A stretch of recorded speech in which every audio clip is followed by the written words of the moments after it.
दोस्त आपको हेडिंग से तो पता चल गया होगा कि आज हम लोग अम्ल, भस्म और लवण के बारे में पढ़ेंगे। आपको मैं सबसे पहले बता दूं कि जो अम्ल है इसको हम लोग बताइए क्या बोलते हैं। अंग्रेजी में एसिड बोलते हैं। क्या बोलते हैं? एसिड। यहां पर भस्म आप लोग देख रहे हैं, भस्म को क्या बोलते हैं? बेस। क्या बोलते हैं? बेस बोलते हैं। और लवण को क्या बोलते हैं? साल्ट। लवण को क्या बोलते हैं? साल्ट। चलिए अब देखिए, आप लोग देख रहे हैं एसिड। एक अगर उर्दू में बहुआ देखा जाए अम्ल को तो एक तेजाब बोलते हैं। क्या बोलते हैं? तेजाब। क्या बोलते हैं? तेजाब। और भस्म किसको बोलेंगे? तो भस्म से समझ लेना राख। अरे नहीं, क्यों बोलता है कि जल के भस्म हो जीवो, तो भस्म हो जीवो मतलब कहा कि जल के राख हो जीवो, मतलब भस्म जो है ये क्या है बोलो? भस्म को हम राख बोलते हैं। अब देखो, जो लवण है इसको हम अंग्रेजी में साल्ट बोलते हैं। तो तुम लोग बोलोगे सर साल्ट, तो हम साल्ट मीन्स नमक से बोलते हैं। तो ये जो लवण होता है ये वास्तव में नमक ही होता है। समझ गए कि नहीं? यहां पर इतना ही लेकर चलिए, बाकी अभी जब इसका हम लोग जनरल प्रॉपर्टीज देखेंगे तो इसके बारे में हम लोग अच्छे से अध्ययन कर पाएंगे। चलो अब शुरू करते हैं। सबसे पहला जो बात इसमें हो जाता है कि अम्ल किसे कहते हैं। तो अम्ल का डिफिनेशन अलग अलग प्रकार के व्यक्ति अलग अलग प्रकार के डिफिनेशन दिए हैं, तो मैं आपको बताने जा रहा हूं। पहले के जो साइंटिस्ट थे अम्ल का परिभाषा उसके प्रकृति पर देते थे। मतलब जो अम्ल है, अम्ल जो है ये खाटा होता है। क्या होता है? खाटा। जो भी चीज खाटा रहेगा वो अम्ल होगा। अब बोलोगे सर कोई भी चीज, तो हाँ, जो भी चीज खाटा लगता है वो क्या होता है? अम्ल होता है, एसिड होता है। तो अब देखो इसका डिफिनेशन दिया गया, परिभाषा क्या दिया गया? पहला कि जो पदार्थ स्वाद में खट्टे होते हैं, परिभाषा पहला नंबर दिया गया। क्या चीज? कि जो पदार्थ स्वाद में क्या होते हैं? स्वाद में खट्टे होते हैं, उसको हम अम्ल बोलेंगे। ये पहले के लोग बोले। और फिर इसी में वो लोग बोल दिए कि जो पदार्थ स्वाद में खट्टे होते हैं उसे हम लोग अम्ल कहते हैं, और जो नीले लिटमस पत्र को लाल कर देते हैं वो अम्ल कहलाते हैं। आपको मैं बताने वाला हूं कि लिटमस पत्र क्या होता है। अब देखो, एक और व्यक्ति आया और उसका नाम था आरहेनियस। क्या नाम था? आरहेनियस। एकदम मैं एक एक चीज नहीं बता दूंगा तो फिर बोलिएगा, पूरा जितना है उसको शॉर्ट में हम लोग समझेंगे, उसके बाद तो क्वेश्चन आंसर हम लोग को करना ही करना है। देखो, आरहेनियस जो आया ये बोल दिया कि अम्ल वे पदार्थ होते हैं जो धातु से, क्या चीज से? धातु तो तुम लोग जानते हो ना, मैंने एक वीडियो बनाया था धातु के ऊपर कि कैसे पहचानेंगे कौन पदार्थ धातु है कौन पदार्थ अधातु है। तो जब धातु से अम्ल रिएक्शन करता है ना, अम्ल रिएक्शन करता है तो हाइड्रोजन गैस क्या करता है? हाइड्रोजन आयन H+ आयन प्रदान करता है। क्या करता है? H+ आयन प्रदान करता है। ये आरहेनियस बोला। आरहेनियस क्या डिफिनेशन दिया? कि आरहेनियस बोला कि जब अम्ल धातु से अभिक्रिया करते हैं तो H+ आयन मुक्त करते हैं। एक और आया जो का नाम था ब्रास्टन एंड लैरी। ब्रास्टन एंड लैरी, इसको लिख देते हैं पूरा। ब्रास्टन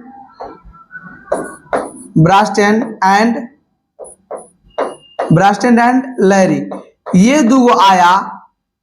ये आके क्या कर रहा है कि अम्ल वे पदार्थ होते हैं जो प्रोटॉन देते हैं। क्या करते हैं? प्रोटॉन देते हैं। अभी कैसे हम लोग समझेंगे कि प्रोटॉन देता है? आरहेनियस बोला कि हाइड्रोजन आयन मुक्त करता है, इसको हम सब समझ लेते हैं। पहले देखो, इसको तो पहले साइड में करो और समझ लो। जैसे एक मैं यहां पर आपको बता दूं कि HCl एक अम्ल है। इसके बारे में तो हम लोग जानेंगे क्यों अम्ल है। HCl अम्ल है जब इसका हम लोग धातु के साथ अभिक्रिया कराते हैं। चूंकि Fe लोहा होता है और लोहा एक धातु है, तो जब धातु से अभिक्रिया कराएंगे तो Fe क्या हो जाएगा? Cl के साथ जुड़ जाएगा, तो FeCl2 हो जाएगा, प्लस हाइड्रोजन आयन क्या हो जाएगा? H2 गैस मुक्त करेगा, माने हाइड्रोजन आयन ये प्रदान करेगा, हाइड्रोजन आयन प्रदान करेगा। तो दोस्त आपको समझ में आ गया होगा कि जब भी अम्ल धातु से अभिक्रिया करते हैं तो हाइड्रोजन आयन मुक्त करते हैं। क्यों करते हैं? क्योंकि हाइड्रोजन में सॉरी अम्लवा में हाइड्रोजन एगो रहता है, और वही क्या हो जाता है, जब रिएक्शन करता है तो हाइड्रोजन गैस बाहर हो जाता है। चलो, अब ब्रास्टन ने लहरी बोला कि ये प्रोटॉन देते हैं। चूंकि जो भी पदार्थ होता है वो नाभिक में क्या होता है, न्यूट्रॉन और प्रोटॉन होता है कि नहीं बोलो। और इलेक्ट्रॉन एक चारों तरफ भ्रमण करता है, क्या करता है, भ्रमण करता है। तो एक नाभिक में न्यूट्रॉन और प्रोटॉन है, ये तो आप लोगों को पता है। चूंकि न्यूट्रॉन जो होता है उदासीन होता है। अगर न्यूट्रॉन की संख्या निकालनी है, जैसे मान लो कि हाइड्रोजन में निकालना है, हाइड्रोजन की तो यहाँ पर बात हो रही है, तो हाइड्रोजन का जो समस्थानिक और संभारिक होता है क्या होता है, एक एक ही होता है। माने अगर परमाणु संख्या अगर देखा जाए तो एक होता है, और अगर परमाणु स्थान देखा जाए मतलब परमाणु द्रव्यमान देखा जाए तो भी एक होता है। आप लोग देख सकते हैं टेबल से, जो परमाणु हाइड्रोजन है ये 1 नंबर पे आता है, और इसका जो द्रव्यमान है 1.008 होता है, मतलब लगभग 1 के बराबर होता है। तो जब हम इसके परमाणु संख्या और परमाणु द्रव्यमान के बीच डिफरेंस देखते हैं, जितना आता है वही उसका न्यूट्रॉन की संख्या हो जाता है। तो 1 में से 1 घटाएंगे 0, मतलब इसमें न्यूट्रॉन क्या है, नहीं है, 0 के बराबर है। अब देखो इसमें हाइड्रोजन जो है क्या है, यहाँ पर जब ये न्यूट्रॉन जब उदासीन हो गया, नहीं के बराबर है, तो यही अब ब्रास्टन ने लहरी बोल दिया कि जो अम्ल होते हैं, अम्ल क्या करते हैं, प्रोटॉन देते हैं। ये तो आप लोगों को समझ में आ गया। एगो और आया, और ओकर नाम था लुईस। क्या नाम था, लुईस बोल रहा है कि अम्ल वे पदार्थ होते हैं जो इलेक्ट्रॉन ग्रहण करते हैं। क्या करते हैं, इलेक्ट्रॉन को ग्रहण करते हैं। देखो अलग अलग प्रकार के सब डिफिनेशन दे रहा है। पहले के लोग डिफिनेशन दिया कि स्वाद में जो पदार्थ खट्टे होते हैं उसे हम अम्ल कहते हैं। आर्हेनियस कह दिया कि धातु से अम्ल विक्रिया करके हाइड्रोजन आयन मुक्त करता है। ब्रास्टन एंड लहरी बोल दिया कि अम्ल वे पदार्थ होते हैं जो प्रोटॉन देते हैं। लुईस बोल दिया कि ये इलेक्ट्रॉन ग्रहण करते हैं। कैसे करते हैं, क्योंकि जैसे मान लो कि हम यहां पर मैग्नीशियम रखते हैं, तो मैग्नीशियम का परमाणु संख्या 12 होता है। ये मैंने सिखाया है सबको।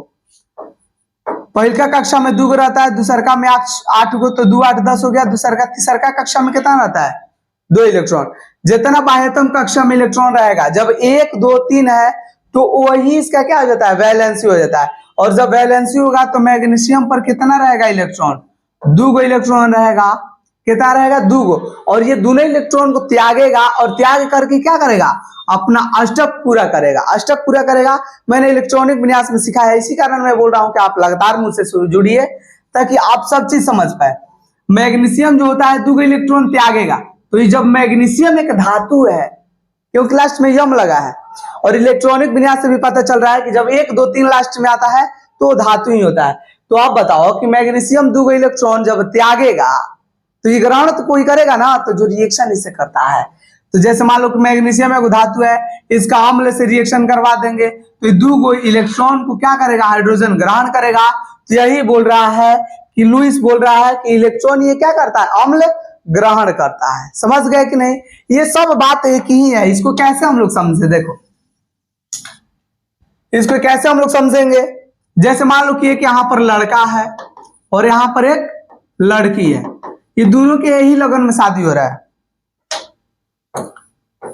अब देखो ये दोनों के शादी हो रहा है, तो अब देखो ये लड़कियां जब हेजगी से हेजगी जाएगी, मतलब गर्ल के माने लड़की के घर से अब जब लड़का के घर जाएगी, क्या होगी,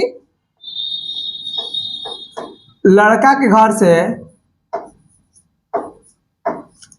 जब ये लड़की के घर से लड़का माने लड़की अपने घर से जब लड़का के घर जाएगी, तो देखो क्या होगा, जब लड़कियां आ रही है लड़का के घर, तो ये क्या हो रहा है, बहू के आगमन हो रहा है। क्या हो रहा है, बहू के आगमन।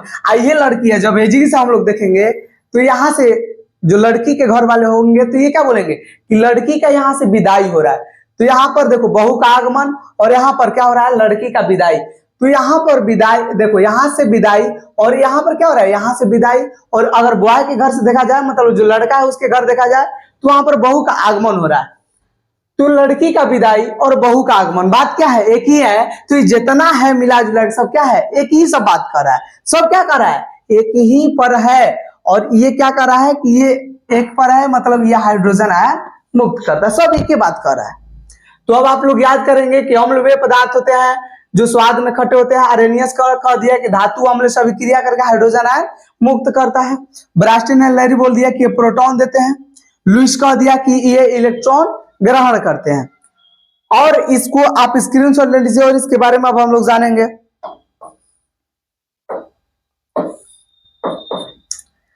अब देखो, अम्ल वे पदार्थ होते हैं, कौन पदार्थ होते हैं? अम्ल वे पदार्थ होते हैं जो नीला लिटमस पत्र को क्या करता है? नीला लिटमस पत्र को, नीला लिटमस पत्र को क्या कर देगा बता दो? तो नीला लिटमस पत्र को ये लाल कर देता है। नीला लिटमस पत्र को क्या कर देगा? लाल। अब कैसे समझेंगे? तो देखो, अब यहां पर देख रहे हैं कि एसिड को हम लोग तेजाब बोलते हैं। अब मान लो कि कोनो आदमी पर क्यों तेजाब फेंक देगा, तेजाब फेंक देगा तो क्या करेगा बताओ? वो एकदम खिसिया के लाल हो जाएगा। खिसिया के क्या हो जाएगा? लाल हो जाएगा। अतः जो अम्ल होता है नीला लिटमस पत्र को लाल कर देगा। अब तुम ही लोग बताओ कि जब केकरो पर कोई एसिड फेंकेगा तो वो खिसिया के नीला होगा कि लाल होगा? एकदम खिसिया के लाल हो जाएगा। एकदम उसको ऐसा करने लगेगा कि उसको जोन फेंका है उसको अब मारे कि तब मारे। तो अब इसका अब आप लोग स्क्रीनशॉट ले लीजिए। इसके बारे में भी और हम जानकारी देंगे और अगले क्लास में हम लोग क्या करेंगे? इससे रिलेटेड क्वेश्चन आंसर करना सीखेंगे। एक और जो पीएच मान होता है, पीएच का फुल फॉर्म क्या होता है? Power of hydrogen. इसका जब लॉन्ग क्वेश्चन आएगा, शॉर्ट क्वेश्चन आएगा तो उसमें हम बताएंगे। पीएच मान जो होता है ये क्या होता है? 7 से कम होता है। पीएच मान कितना होता है? 7 से कम होता है। पीएच मान 7 से कम होता है। एक चीज आप लोग ये समझ गए। अब देखिए, अम्ल का अगर उदाहरण देखें, अम्ल का उदाहरण देखें तो क्या हो जाएगा बोलो? HCl हो जाएगा, H2SO4 हो जाएगा, HNO3 हो जाएगा, CH3COOH हो जाएगा। अब ये तुम लोग बोलोगे कि ये सर कैसे सब पहचान सकते हैं हम कि ये अम्ल ही है, कैसे इसको हम पहचानेंगे? तो देखो चला, जब एक में तुम हाइड्रोजन देख लेना, जब हाइड्रोजन देख लेना तो बोल देना कि ये क्या है? अम्ल है। पहचान जाओगे कि नहीं? हाइड्रोजन दिखाई दिया क्या हो जाएगा? अम्ल हो जाएगा, एसिड हो जाएगा। अब देखो एक चीज और, जब हाइड्रोजन नहीं रहेगा तो भी अम्ल होगा। जब ऑक्सीजन की जो संख्या है, ऑक्सीजन की जो संख्या है या तो ये 2 के बराबर हुआ, नहीं तो 2 से क्या हो? ऑक्सीजन की संख्या ज्यादा हो। जब कोनो यौगिक में, जब कोनो कंपाउंड में ऑक्सीजन की संख्या 2 के बराबर चाहे 2 से ज्यादा रहेगा तो वो भी अम्ल होगा। जैसे देख लो, हम लिख दिए CO, कार्बन मोनोऑक्साइड। CO क्या होता है? Carbon monoxide. तो जो ऑक्सीजन यहाँ पर है इसमें संख्या कौ है बताओ तो? 2 है? नहीं। 2 से ज्यादा है? नहीं। अतः यह क्या है? यह यहाँ पर अभी एसिड नहीं है। अगर यहीं पर हम लोग देखें CO2, कार्बन डाइऑक्साइड, तो यहाँ पर देखो ऑक्सीजन कौ हो गया? 2। ऑक्सीजन कौ हो गया? 2। तो अब तुम लोग कह देना कि जो CO2 होता है ये क्या होता है? CO2 जो होता है अम्लीय होता है, अम्ल होता है। इसको कैसे पहचानेंगे? तो जो भी चीज हम लोग जैसे कोल्ड ड्रिंक पीते हैं तो अगर हमें कार्बन डाइऑक्साइड रहता है, क्या रहता है? कार्बन डाइऑक्साइड रहता है। और जैसे पीते हैं तो हमारा गर्दन जलने लगता है। तो ऐसे हम पहचान सकते हैं कि जो कोल्ड ड्रिंक रहता है उसमें क्या रहता है? Carbon dioxide. और कार्बन डाइऑक्साइड जो है क्या होता है? अम्लीय होता है। SO2 ये क्या है बता दो? ये भी क्या है? तो एसिड है। अब आप लोग देख रहे हैं यहाँ पर COOH, CH3COOH, क्या चीज लिखा है? CH3COOH। तो अब देख रहे हैं यहाँ पर कि हाइड्रोजन क्या है? हाइड्रोजन यहाँ पर है, हाइड्रोजन यहाँ पर है तो एसिड है। अब यहाँ पर देखिएगा आप लोग OH, जो आपको अगले जो टॉपिक बता रहा हूँ भस्म, उसमें यहाँ पर OH लगा हुआ रहेगा तो उसको हम लोग भस्म बोलेंगे, लेकिन ओकरा में कुछ अंतर रहेगा। देखो एक में हाइड्रोजन है, चला क्या है? हाइड्रोजन। तो जब हाइड्रोजन रहेगा तो तुम लोग को क्या कहना है? कि ये एसिड है। दूसरा का बात मैं बता दूं कि ये जो एसिड है ये सब बता दो क्या है? ये कमजोर है, मतलब दुर्बल। क्या है? दुर्बल।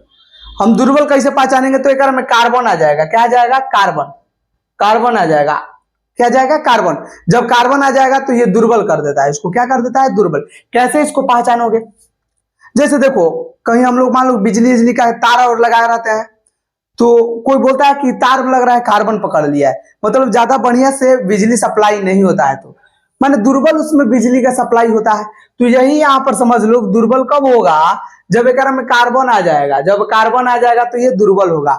अब यहाँ पर देख रहे हैं HCl, क्या देख रहे हैं HCl, तो तुम लोग बोलोगे कि ये जोन सी है ये सर कार्बन है, तो ये कार्बन नहीं है, ये Cl जो है दोनों साथ साथ में, और Cl क्या होता है क्लोरीन के लिए होता है, Cl क्या होता है क्लोरीन, तो ये तो कार्बन नहीं है, और ये सबसे खतरनाक होता है HCl क्या होता है सबसे खतरनाक। ओकर बाद क्या है H2SO4, जिसको हम तेजाब बोलते हैं, क्या बोलते हैं तेजाब, इसको हम लोग सल्फ्यूरिक अम्ल बोलते हैं, इसको क्या बोलते हैं इसको हाइड्रोक्लोरिक अम्ल, क्या बोलते हैं हाइड्रोक्लोरिक अम्ल, जो भोजन को पचाने में काफी हेल्पफुल होता है। H2SO4 ये क्या होता है तेजाब होता है, जो सोनार ओनार जो आभूषण बनाने में प्रयोग करता है, बाकी इसका बहुत सारा उपयोग है।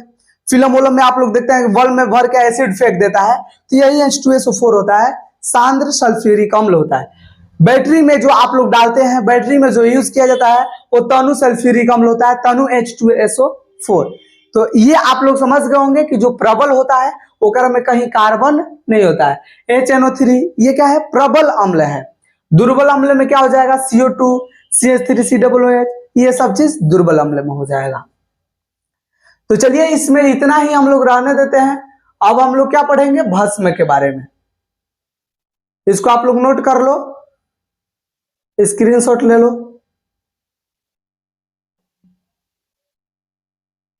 इससे छोटा अब हो ही नहीं रहा है, चलो इतना स्क्रीनशॉट ले लो, बाकी मैं ऊपर कर दे रहा हूं उसके बाद स्क्रीनशॉट ले लो। चलो अपनी कॉपी पर लिख लेना, ये जब लॉन्ग क्वेश्चन शॉर्ट क्वेश्चन करेंगे तो ये जरूर काम आने वाला है। चलो दोस्त आगे बढ़ते हैं, अब हम लोग पढ़ेंगे भस्म के बारे में। क्या पढ़ोगे भस्म के बारे में। चलो देखो भस्म क्या होता है, तो ये स्वाद इसका जौन होता है ये कड़वा होता है, क्या होता है कड़वा, या तीखा, क्या होता है कड़वा होता है। तीखा जिसे मिर्च अब लगता है उसान का नहीं, जिसे नीम का दतुअन से मुंह धो के देख लो, अगर बात तुमको पता चल जाएगा कि स्वाद में कैसे होता है, कड़वा स्वाद में कैसे होता है, तनी से जाके साबुन चीख लेना, पता चल जाएगा कड़वा कैसे लगता है। अगर ऐसा ना तो शैम्पू तो इनसे चेक कर लेना, पता चल जाएगा कड़वा कैसे होता है। तो जो भस्म होता है स्वाद में कैसे होता है कड़वा होता है। आर्हेनियस से करो कि डिफिनेशन किया, परिभाषित किया,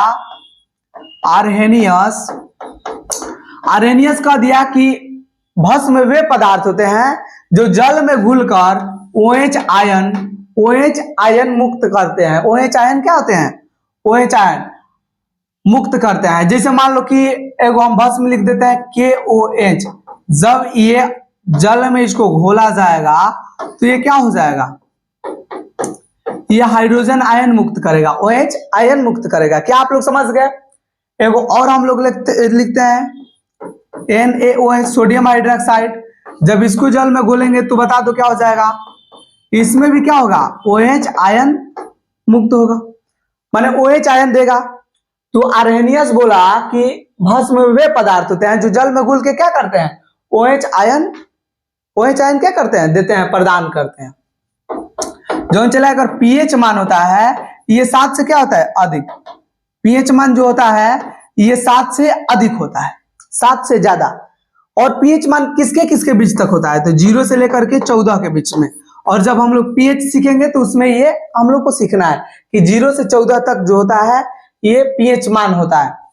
जो इसके बीच में आता है 7 उदासीन को दर्शाता है, क्या करता है उदासीन को। अब इसे जितना कम आएगा वो उतना ही खट्टा, उतना ही क्या होगा प्रबल अम्ल होगा। जो इधर जाएगा जितना ही आगे जाएगा उतना ही प्रबल क्या होगा क्षार होगा। pH मान बता दो कितना है, इसका 7 से ज्यादा है। एक चीज और हम लोग देखें तो ये क्या कर देता है लाल लिटमस पत्र को, लाल को क्या कर देगा, लाल को ये नीला कर देता है, क्या कर देता है नीला। ये एकदम अम्ल के उल्टा है, अम्ल क्या करता था नीला से लाल, अब भस्म क्या करता है लाल से नीला कहता है, नीला करता है, ये क्या करता है लाल से नीला कर देता है। तो ये आप लोग समझ गए होंगे। अब देखो एक और उदाहरण क्या है, उदाहरण एक क्या है, तो जिसे KOH हो गया, NaOH हो गया, CaOH होल 2 हो गया, CaOH होल 2 हो गया। अब एक चीज और लिख देते हैं CH3 COOH। ध्यान से देखना, यहाँ पर कुछ मैं आपको सिखाने वाला हूं। आप लोग जब देखिएगा लास्ट में OH, लास्ट में OH, लास्ट में OH, लास्ट में OH, तो भस्म कह देना है। अब तुम लोग बोलोगे कि सर ये तो अम्ल में भी लिखे थे, भस्म में भी लिख दिए, तो चला ये भस्म होगा ही नहीं, ये अम्ल ही है। क्यों अम्ल है? क्योंकि अगर में हाइड्रोजन है तो ये अम्ल है। और यहाँ पर जो OH देख रहा है OH नहीं है, ये COOH है, COOH है, मतलब अगर में डबल O है। तो जब डबल O रहेगा तो ये भस्म नहीं होगा, सिर्फ OH लास्ट में होना चाहिए। क्या होना चाहिए? सिर्फ OH। एक हम लोग कार्बोक्सिलिक ग्रुप जब कार्बनिक रसायन पढ़ेंगे तो विस्तृत जानकारी इसके बारे में हासिल करेंगे। तो ये आप लोग स्क्रीनशॉट ले लीजिए। भस्म किसे कहते हैं? तो जो पदार्थ स्वाद में कड़वा होते हैं। आर्हेनियस कह दिया कि ये जल में घुल के OH आयन देते हैं। इसका pH मान जो होता है 7 से अधिक होता है। ये लाल लिटमस पत्र को नीला कर देते हैं। उदाहरण में KOH, NaOH, CaOH। अब इसमें आप पूछेंगे कि प्रबल कौन है? प्रबल कौन है? तो देखो जो ज्यादा रिएक्टिव होगा ना वही प्रबल होगा। अब बताओ पोटेशियम ज्यादा रिएक्टिव है कि सोडियम की कैल्शियम? तो तुम लोग बोलोगे सर सबसे ज्यादा पोटेशियम है, मतलब KOH जो है सबसे इसमें प्रबल है। सबसे क्या है? प्रबल है। दूसरा हम लोग देखें तो बता दो क्या हो जाएगा? Sodium, NaOH। क्रियाशील मूलक में ये सबसे पहले आता है। पहले क्या आता है? पोटेशियम, ओकर बाद सोडियम, ओकर बाद कैल्शियम, ओकर बाद मैग्नीशियम, ओकर बाद एल्यूमिनियम, ऐसे आता है। आप लोग पढ़े होंगे क्रियाशील मूलक में, नहीं तो आगे ये सब चीज पढ़ना है। पोटेशियम 1 नंबर पे आता है, सबसे ज्यादा रिएक्टिव है, अतः KOH होगा जो सबसे प्रबल होगा। इसमें सबसे प्रबल बता दो कौन है? KOH। पहचान जाओगे कि नहीं? आएगा ऑब्जेक्टिव में आप लोग के 10वीं क्लास में। चलो अब हम लोग पढ़ लेते हैं लवण के बारे में। क्या पढ़ेंगे? लवण। देखो लवण क्या होता है? तो ये उदासीन होता है। लवण साल्ट को हम बोलते हैं, नमक को। तो जब अम्ल क्या करेगा? अम्ल और भस्म मिलके रिएक्शन करेगा। अम्ल और भस्म के परस्पर जब रिएक्शन होगा तो लवण बनेगा। क्या बनेगा? लवण, और प्लस जल बनता है। लवण प्लस जल बनता है। जैसे उदाहरण देख ले, अम्ल में क्या हो जाएगा? HCl प्लस भस्म में क्या हो जाएगा? KOH। तो बताओ क्या करेगा? K जो है Cl से जुड़ेगा, KCl प्लस H2O। ये क्या हो जाएगा? ये बता दो। ये लवण है और ये क्या है? जल है। तो जब अम्ल क्षार से या भस्म से रिएक्शन करता है तो लवण तथा जल बनता है। एक चीज और याद कर लेना, आप लोग बार बार देखते हैं कि क्षार और भस्म किसको कहेंगे? क्षार और भस्म किसको कहेंगे? ये दोनों में डिफिनेशन देख लो। जब क्षार को हम पानी में क्या करेंगे? पानी में मतलब जल में क्या करेंगे? जल में जब इसको हम डालेंगे भस्म को, तो हमको क्षार प्राप्त होगा, एल्कली प्राप्त होगा। समझ गए कि नहीं? तो सभी भस्म क्या होते हैं? क्षार होते हैं, लेकिन सभी क्षार भस्म नहीं होते। तो दोस्त यहां तक हमने सीखा, ये बेसिक सब जानकारी था। इसके बाद हम लोग क्वेश्चन आंसर करेंगे और pH के बारे में जानेंगे, और इससे रिलेटेड क्या क्या चीज जाना है हम लोग को? ये जानेंगे किस पदार्थ में कौन सा अम्ल पाया जाता है। उसके बाद हमारे दैनिक जीवन में pH का महत्व पढ़ेंगे। उसके बाद कुछ हम लोग साधारण नमक का उपयोग कहाँ से इसको प्राप्त किया जाता है। बेकिंग सोडा, ब्लीचिंग पाउडर, ये सब प्लास्टर ऑफ पेरिस के बारे में पढ़ना है। और इसी के साथ में हम लोग का चैप्टर अंत होगा। तो आप चैनल से जुड़िए ताकि आपके पास लगातार वीडियो और कोचिंग जैसा मिले। तो चलिए दोस्त, मिलेंगे अगले वीडियो में, तब तक के लिए धन्यवाद।